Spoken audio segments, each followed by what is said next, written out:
Eto na mga super mom, hinahanda ko na ang ating rekado.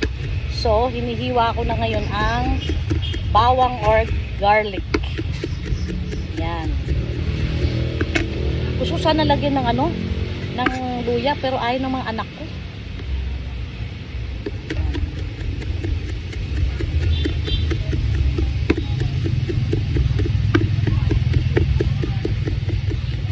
Yan. Durog na yung bawang natin. Isang buo to, guys. Ganun ako magluto.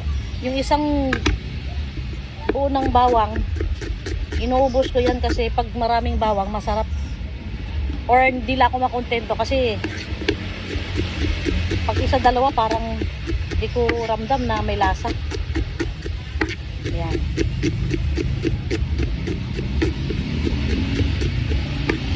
Ayan. Ito naman ang ating sibuyas. So, tapos ng ating sibuyas at bawang. Ngayon, maghihimay na tayo ng talbos ng alokbate at saka talbos ng kamote. Ngayon, dahil mas matagal itong malunggay, uunahin ko ang malunggay. Ayan. Uy! Nahugasan ko na to mga guys, ha? Mga mamsin, nahugasan na natin yan. Kaya, tuloy-tuloy lang ang hagod. Ayan. Libre kami sa malunggay. Kasi may tanim kami ng malunggay. Ayan. Gusto ko sa munggo, maraming malunggay. Ngayon, ang sekreto, para hindi pumait ang malunggay, kapag nilunod mo na, wag mo nang haluin. Hayaan mo na lang kumulo. Kasi, ang malunggay naman, kulo lang, luto na eh. Hindi mo na kailangan halu-haluin. Yan. After ko matapos itong malunggay, tatalbusan ko na naman ang talbos ng kamote at tawag nito, saluyot.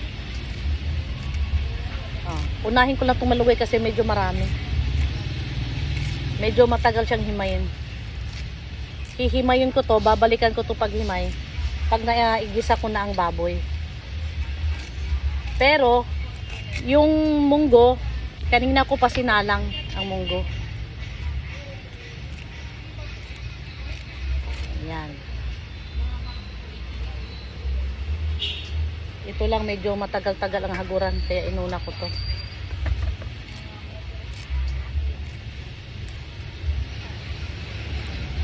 Ayan. Ang malunggay ng bayan. Sinong paborito ang malunggay? Kahit sa laswang isda guys, nilalagay ko to, masarap. Ay. Masarap ang ulam ko ngayon guys. Ginisang munggo at paksyo na isda. Meron pang natira sa akin na paksyo ng galunggong. Kasi wala namang kumakain nun. Ako lang sa asawa ko.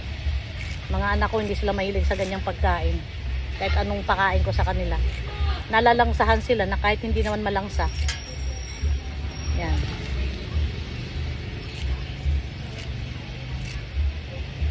Ito na.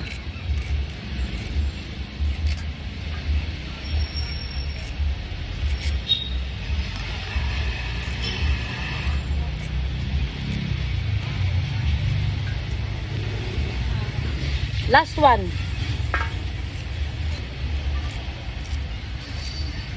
Yan. Itabi muna natin.